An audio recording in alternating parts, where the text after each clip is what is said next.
Picture this. The man who runs the company behind ChatGPT just spent a full day walking the marble halls of Washington, sitting across from senators, congressmen, and officials handpicked by the Trump administration. That happened on the 3rd of June, and almost nobody outside that room knows what was actually said. Sam Altman, the CEO of OpenAI, didn't fly to the Capitol for a photo op. He went because the rules that will govern artificial intelligence in America for the next decade are being written right now, behind closed doors, and he wants a seat at that table. Here's the number that should grab you.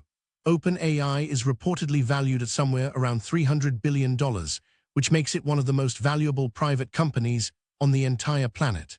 And yet its future could hinge on a few paragraphs buried inside a presidential executive order. Give it like this. Imagine you built the fastest car the world has ever seen, but the government hasn't decided yet whether you're allowed to drive it on public roads, how fast you can go, or whether you even need a license. That is exactly where artificial intelligence sits today. Altman is in Washington trying to help write those traffic laws before someone else writes them for him. The stakes are enormous, the players are powerful, and the timing is absolutely no accident. So why now, and why him? Now here's where the real story starts. To understand why this meeting matters, you have to rewind a couple of years. Back when ChatGPT first exploded, it picked up 100 million users in just 2 months, which made it the fastest-growing app in human history. To put that in perspective, it took Instagram more than 2 years to reach that same milestone. Almost overnight, artificial intelligence went from a niche research topic to something your grandmother was typing questions into. And that speed terrified governments. Lawmakers suddenly realized they were regulating a technology they barely understood, moving faster than any law could keep up with. Europe responded first, passing a sweeping set of AI rules. China built its own state-controlled approach, but the United States, home to OpenAI, Google, and most of the biggest players, still doesn't have a single comprehensive federal law for artificial intelligence. Instead, it has been governed by a patchwork, a bit of guidance here, an executive order there, dozens of individual states, each trying to write their own rules. Imagine driving across the country and the speed limit, the road signs, and even which side you drive on changed every time you crossed a state line. That's the chaos AI companies are navigating right now. Altman has spent the last 2 years quietly building relationships in Washington, testifying before the Senate, shaking hands at dinners. This DC visit isn't a first date. It's the next move in a long, deliberate campaign. But here's what most coverage gets wrong. Most headlines frame this as a simple meet and greet. It's not. What's really being negotiated here is a rumored presidential executive order on artificial intelligence, and the details inside it could be worth tens of billions of dollars to the companies involved. Let me break down what's actually on that table. First, there's energy. Training a single frontier AI model can consume as much electricity as a small city. And OpenAI's planned data centers are projected to need gigawatts of power. For comparison, 1 gigawatt is enough to run roughly 750,000 homes. So when Altman talks to officials, he isn't just talking about software. He's asking for permits, power grids, and priority access to electricity. Second, there are chips. The specialized processors that train these models mostly come through a handful of companies, and export rules decide who can buy them.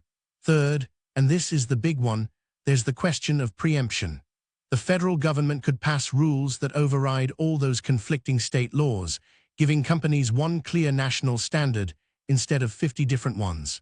For a company OpenAI's size, that single change would be like switching from 50 referees all blowing different whistles to one rulebook everyone follows. Think of this executive order as the foundation slab of a skyscraper. Whatever shape it takes, everything built on top of it for the next 10 years has to follow that footprint. Here's the twist nobody expected. So what does a day like this actually look like? Let's make it concrete. Imagine Altman in the morning sitting with a senator who's worried that AI will wipe out jobs in their home state. By lunchtime, he's with a Trump official focused on one thing, making sure America beats China in the race to build the smartest machines. And by the afternoon, he's with a different group entirely, people anxious about deepfakes, election misinformation, and AI scams targeting their voters. Each of those people wants something different, and Altman has to speak 3 different languages in a single day. To the job senator, he sells retraining and new industries. To the China hawk, he sells dominance and national security. To the safety crowd, he sells guardrails and responsibility. It's a bit like a chef trying to cook one dish that pleases a vegan, a steak lover, and someone with a nut allergy all at the same table. Now, here's a real example of why this works. When Altman testified before the Senate in 2023, he did something almost no tech CEO does. He asked to be regulated. That single move brought him enormous goodwill, because lawmakers are used to executives fighting every rule tooth and nail. By volunteering for oversight, he positioned OpenAI as the responsible adult in the room, the company you'd want writing the rules. And that's a far more powerful position than it sounds. But here's the kicker. Now Altman isn't the only one playing this game, and that's where it gets fascinating. Compare OpenAI to its biggest rivals. Google has been in Washington for over 2 decades and spends tens of millions of dollars a year on lobbying. Microsoft, which owns a huge chunk of OpenAI, has its own army of policy experts. Meta, Amazon, and Elon Musk's company are all fighting for the same ears in the same buildings. So when Altman walks in, he's not entering an empty room. He's entering a crowded arena where everyone wants the rules tilted in their favor. Here's the key difference, though. Google and Microsoft are giant, sprawling companies with 100 different products and 100 different worries. OpenAI is laser-focused on one thing, building the most capable AI on Earth. That focus makes Altman's pitch simpler and sharper than anyone else's. Think of it like a boxing match. The big tech giants are heavyweights, slow but powerful, defending a dozen titles at once. Altman is the lightweight challenger, fast and single-minded, throwing every punch at one goal. But there's a risk in being the loudest voice in the room. The moment regulators feel one company is steering the rules too much, the backlash can be brutal. Musk, who co-founded OpenAI and then walked away, has been publicly attacking Altman for exactly this, accusing him of cozying up to power. This is where things get surprising. Let's zoom out, because you might be thinking this is all just billionaires and politicians playing chess. It isn't. The decisions made in these rooms reach right into your pocket. Start with your data. Every time you type into an AI tool, that text can be used to train the next model. The rules being negotiated right now decide how much control you have over that, whether companies must ask permission, whether they must let you opt out, whether your private conversations are fair game. Next, think about your job. Studies estimate that AI could affect up to 300 million jobs worldwide in the coming years. Whether that means mass layoffs or a wave of new careers depends heavily on the policies set today, like funding for retraining and rules about how AI is deployed at work.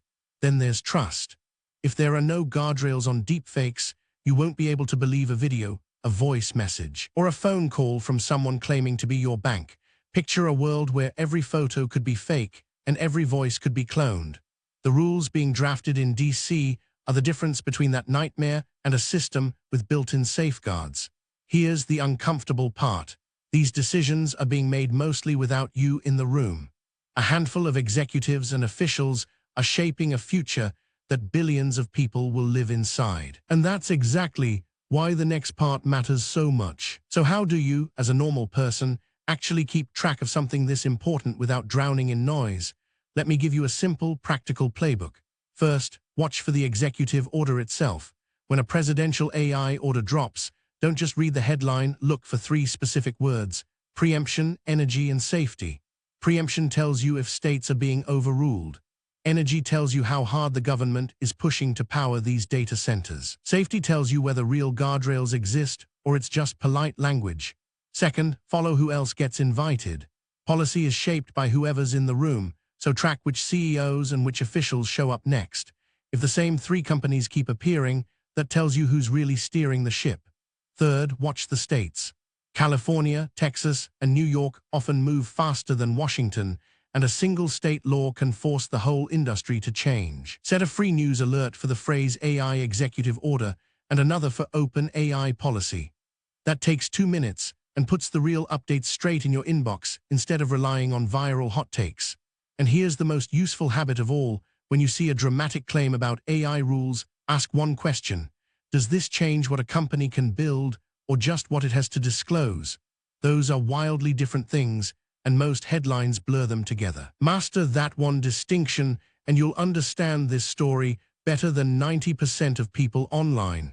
And that's just the beginning. So here's what all of this really means for you. We are living through the exact moment when the rules of the AI era are being carved into stone, and Sam Altman's quiet day in Washington is one of the chisels doing the carving. The reason this matters is simple. Whoever writes the rules controls the game, and right now the people writing them are the same people who profit most from the outcome. That's not a conspiracy. It's just how power works when a technology moves faster than the laws around it. What should you watch for next? Keep your eyes on that executive order. If it lands and it overrides state laws while fast-tracking energy for data centers, you'll know the builders won this round. If it comes loaded with hard safety requirements and data protections, the public got a seat after all. Either way, the next few months will set the direction for a decade. And the single most powerful thing you can do is refuse to be a passive bystander, stay informed, ask who benefits, and pay attention to a story that most people are scrolling right past. The future of artificial intelligence isn't being decided in some distant lab. It's being decided in meeting rooms, today, by people whose names you're only just learning. If this helped you see the bigger picture, follow for daily AI news, because we'll be tracking every move in this story as it unfolds. I'll see you in the next one.